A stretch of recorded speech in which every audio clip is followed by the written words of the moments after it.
والصلاة والسلام علی رسول اللہ۔ فقہ البیوع درس نمبر 51، عنوان نمبر 119۔ الشرط الثانی کون المبیع متقوما، والشرط الثانی لجواز البيع أن يكون المبيع متقوما، وهو شرط لانعقاد البيع، فما ليس متقوما بحكم العرف أو بحكم الشرع لا ينعقد بيعه۔ دوسری شرط مبیع کا متقوم ہونا۔ بیع کے جائز ہونے کی دوسری شرط یہ ہے کہ مبیع متقوم ہو، اور وہ بیع کے منعقد ہونے کے لیے شرط ہیں۔ لہذا عرف یا شریعت کے حساب سے جو چیز متقوم نہ ہو اس کی بیع منعقد نہیں ہوگی۔ یہاں بیع میں خرید و فروخت میں کس چیز کو بیچا جائے، کس کو خریدا جائے، اس میں کچھ شرطیں ہیں، ان کے متعلق تذکرہ چل رہا ہے۔ تو مبیع کے اندر پہلی شرط بتلائی گئی تھی کہ وہ مال ہو، اس میں مالیت پائی جانی چاہیے، اس کی ساری تفصیل، پھر اس میں جدید جو چیزیں آتی ہیں وہ مال بنے گی یا نہیں بنے گی، وہ ساری چیزیں اس میں آ گئی۔ دوسری شرط بتلائی جا رہی ہے کہ مبیع متقوم ہونی چاہیے، یعنی جس کی قیمت لگتی ہو، جس کا لوگ جس سے فائدہ اٹھاتے ہو، جس سے خرید و فروخت کرتے ہو، جس کی کوئی قیمت ہو لوگوں کے عرف میں، اس کو کہا جاتا ہے متقوم۔ تفصیل آگے بیان کر رہے ہیں۔ جو چیزیں عرفاً متقوم نہ ہوں، یہ وہ تمام چیزیں ہیں جن سے کوئی فائدہ نہیں اٹھایا جاتا ہے۔ اس کے ذیل میں فقہا نے تمام حشرات الارض یعنی کیڑے مکوڑوں کو ذکر کیا ہے، جیسے سانپ، بچھو، چوہا، چیونٹی، کیڑے اور وہ تمام جانور جن سے کوئی فائدہ نہیں اٹھایا جاتا، جیسے شیر، بھیڑیا، چیل اور شتر مرغ۔ لیکن فقہا نے اس بات کی تصریح کی ہے کہ ان کی بیع ممنوع ہونے کی علت ان سے عدم انتفاع ہے، فائدہ نہ اٹھانا ہے۔ لہذا اگر کسی مباح شکل سے انتفاع ہونے لگے تو ان کی بیع جائز ہو جائے گی۔ اسی وجہ سے شکار کی خوراک بننے کے لیے کیڑوں کی بیع کی اجازت دی ہے، حتیٰ کہ بعض علماء نے تو ایسے کیڑوں کی بیع کی بھی اجازت دی ہے جن کے محض خوبصورت ہونے کی وجہ سے لوگوں میں ان کی تجارت کا تعامل ہو چکا ہے اور ان کا کوئی دوسرا استعمال معروف نہیں ہے۔ اسی طرح دواؤں میں استعمال ہونے کی وجہ سے سانپ کی بیع جائز ہے، اور ہاتھی کی بیع، اور ہر اس جانور کی بیع جس کی کھال یا ہڈی سے فائدہ اٹھایا جاتا ہے، جیسا کہ حسکفی رحمۃ اللہ علیہ نے در مختار میں ذکر کیا ہے۔ پھر فرمایا حاصل یہ ہے کہ بیع کا جواز انتفاع کے حلال ہونے کے ساتھ گھومتا ہے۔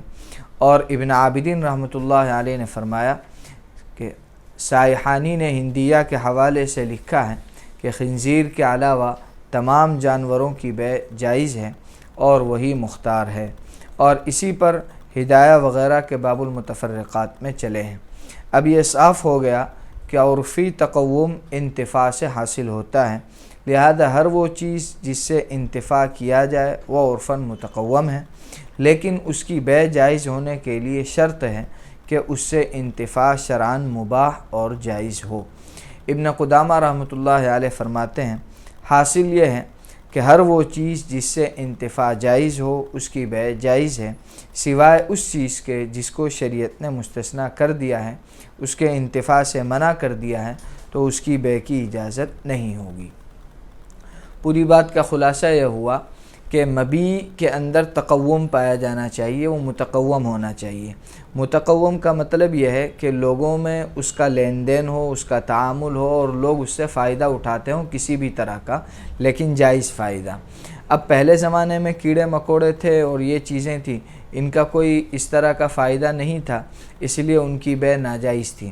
لیکن اب آج کے دور میں ان میں سے بہت سے جانوروں کو آدمی جائز فائدے کے لیے بھی لے سکتا ہے، جیسے سانپ سے دوائیں بنتی ہیں، اسی طرح بعض کیڑے جو ہیں وہ شکار کے خوراک کے کام میں آتے ہیں، یعنی آدمی خود ان جانوروں کو نہیں کھاتا ہے چونکہ وہ جانور حلال نہیں، لیکن ان سے کوئی دوسرا فائدہ اٹھا سکتا ہے۔ ہاتھی ہے تو ہاتھی کی ہڈیاں کام آتی ہے، ہاتھی کے دانت کام آتے ہیں، اور دوسرے کوئی جانور جیسے شیر ہے اس کی کھال کام آتی ہے۔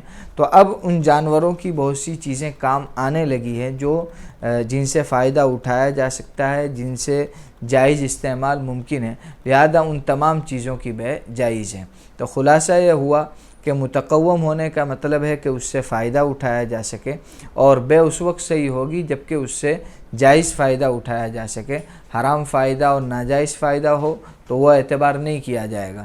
بھائی جیسے شیر کو کوئی کھانے کے لیے لے تو انتفاع تو یہ بھی ہے کھانا، لیکن چونکہ یہ جائز نہیں ہے اس لیے اس کا اعتبار نہیں کیا جائے گا۔ تو تقوم کا مدار انتفاع پر ہے، فائدہ اٹھانے پر، جبکہ وہ فائدہ اٹھانا شریعت کی نظر میں جائز ہو۔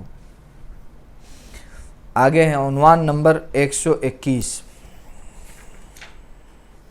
ما ليس متقوما شرعا، فكل ما لا يباح الانتفاع به ليس متقوما شرعا ولا يجوز بيعه وهو ما كان استعماله متمحضا في محظور۔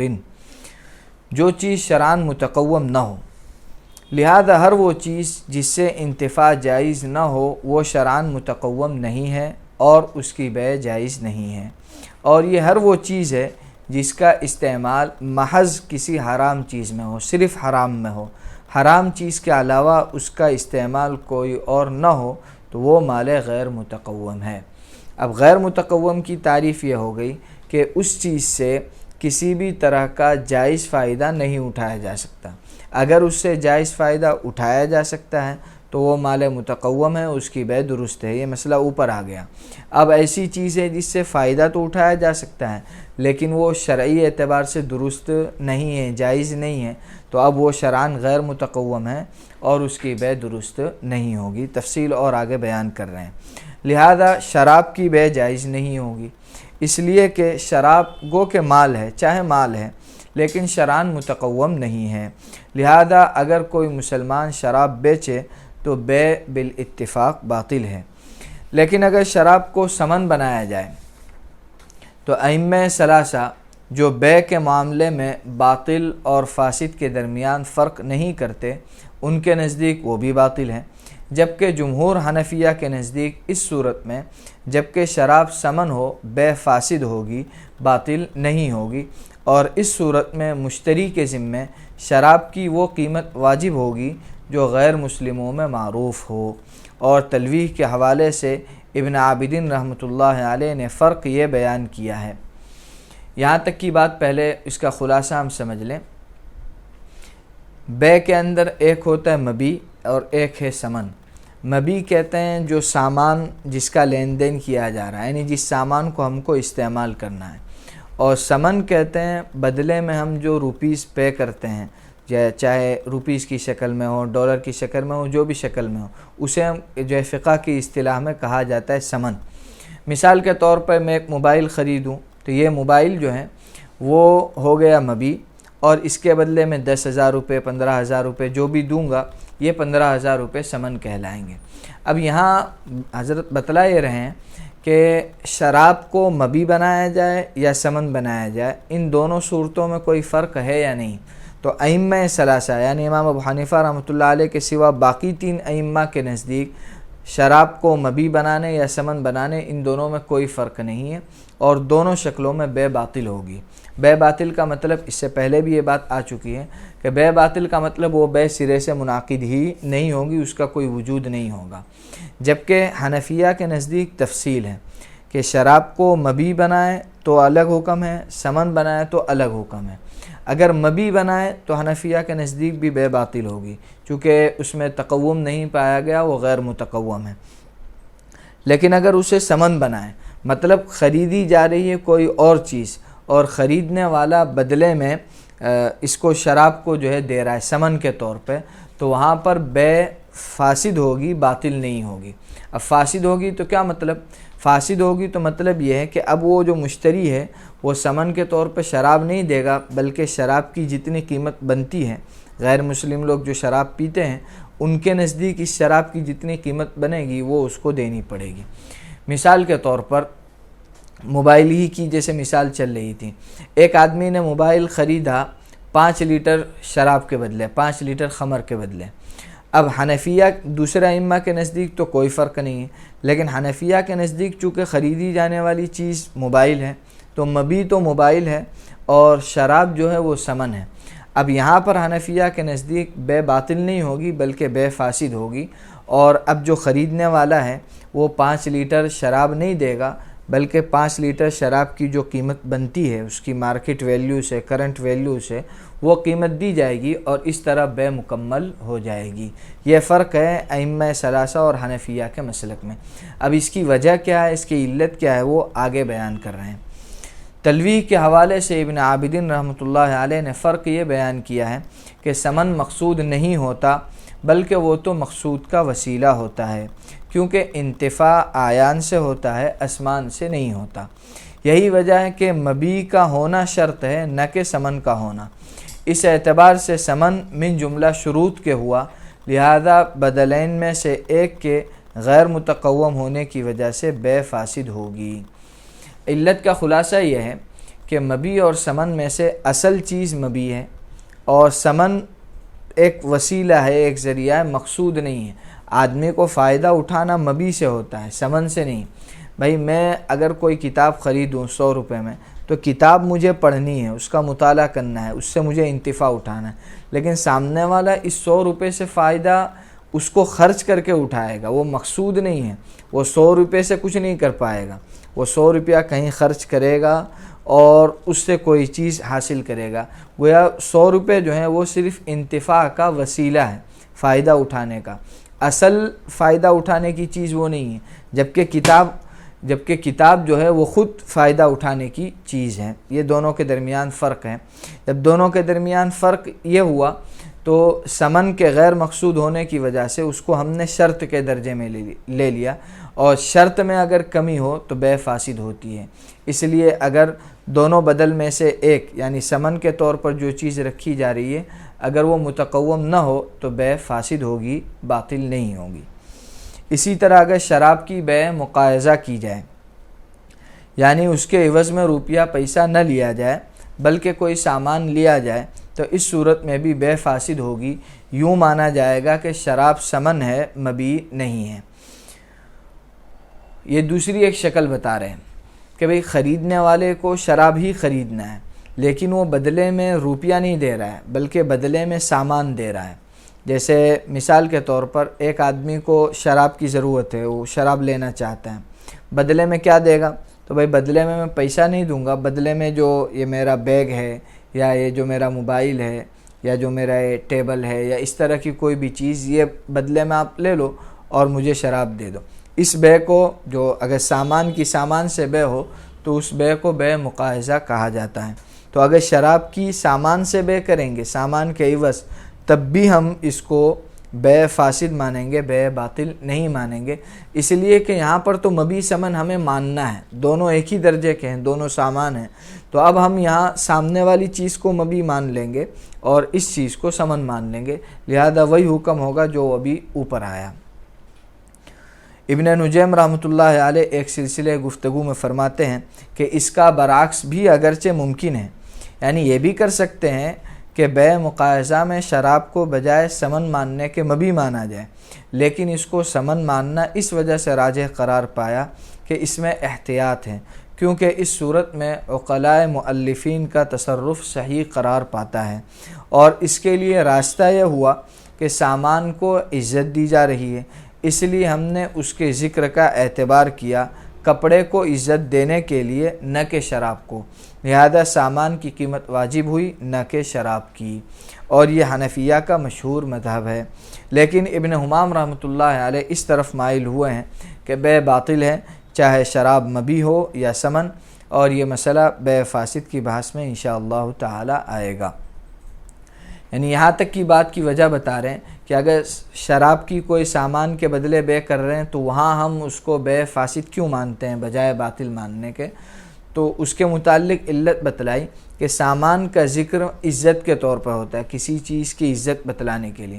اب یہاں دو چیزیں ہیں، ایک طرف کوئی اور سامان ہے، ایک طرف شراب ہے، اور دونوں کا ذکر ہو رہا ہے، تو دونوں کو عزت کی جگہ پہ ہم لے رہے ہیں، تو ہم شراب کو عزت کی جگہ پہ ماننے کے بجائے اس سامان کو مان رہے ہیں، تاکہ شراب کی جو ہے خواہ عزت افزائی نہ ہو، شراب کی عزت جو ہے نہ ہو، بلکہ اس سامان کی عزت مانی جائے، اور جب سامان کی عزت مانیں گے تو سامان مبیع ہے، تو شراب گویا خود بخود ثمن بن جائے گی۔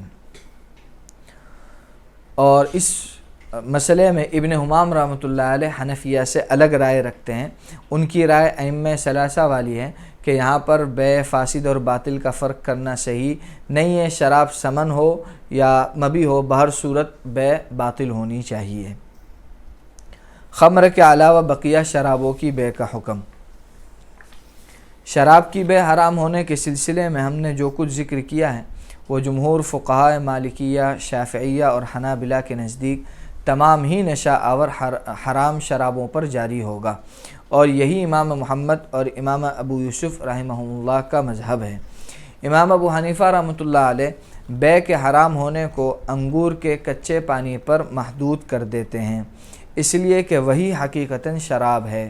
اس کے علاوہ جو شرابیں ہیں ان کی بیع امام ابو حنیفہ رحمۃ اللہ علیہ کے نزدیک منعقد تو ہو جائے گی لیکن مکروہ ہوگی، اور یہی حکم ہے صاحبین کے نزدیک ان شرابوں میں جن کو انگور اور کھجور کے علاوہ سے بنایا گیا ہو۔ اور بیع کے سلسلے میں حنفیہ کے مذہب میں فتویٰ امام ابو حنیفہ رحمۃ اللہ علیہ کے قول پر ہے، جیسا کہ ابن عابدین رحمۃ اللہ علیہ نے ذکر کیا ہے اور غایہ کے حوالے سے کراہت نقل کی ہے۔ خلاصہ یہ ہے کہ شرابیں کئی طرح کی ہوتی ہیں۔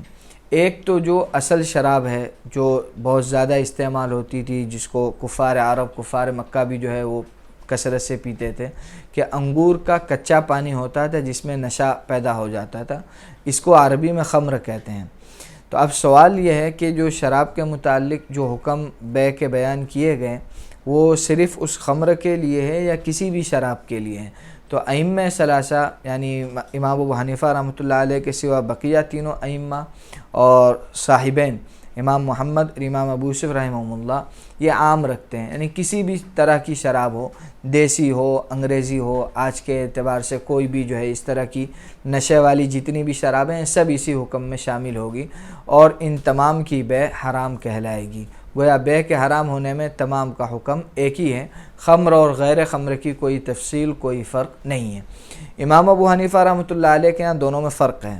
امام ابو حنیفہ رحمۃ اللہ علیہ بیع کے حرام ہونے کے جو قائل ہیں وہ صرف خمر میں ہیں، بقیہ جو شرابیں ہیں جیسے کھجور سے بناتے ہیں اور انگور کو پکا کر بناتے ہیں، اسی طرح اور آلو وغیرہ پکا کر بناتے ہیں، تو خمر کے علاوہ جتنی شرابیں ہیں ان کا حکم امام ابو حنیفہ رحمۃ اللہ علیہ کے نزدیک یہ ہے کہ اس میں بیع مکروہ ہوگی، کراہت کے ساتھ بیع ہو جائے گی، صرف خمر میں حرام ہوگی۔ دونوں چیزوں میں امام ابو حنیفہ رحمۃ اللہ علیہ فرق کرتے ہیں، اور ظاہر یہ ہے کہ یہ کراہت صرف اس وقت ثابت ہوگی جبکہ اس سے کسی مشروع غرض کا قصد نہ کیا گیا ہو۔ اگر اس سے کوئی مشروع غرض مقصود ہو، جیسے علاج کے لیے لیپ لگانا یا کھانے پینے کے علاوہ دوسرے صناعی مقاصد کے لیے، جیسے آج کل روشنائی اور عطریات کے بنانے میں اس کا استعمال ہوتا ہے، تو ظاہر یہ ہے کہ اس کو کراہت تحریمی نہیں کہا جائے گا۔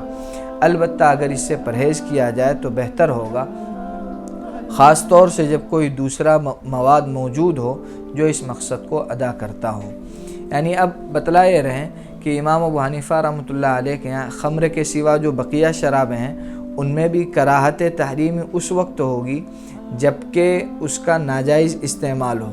اگر اس کا کوئی جائز استعمال ہے، جیسے عطر میں لگانا ہے، استعمال کرنا ہے، دواؤں میں استعمال کرنا ہے، یا کوئی خارجی کام میں استعمال کرنا ہے، اس کو پینا نہیں ہے، تو پھر کراہت تحریمیہ بھی نہیں رہے گی، کراہت تنزیہیہ ہو جائے گی۔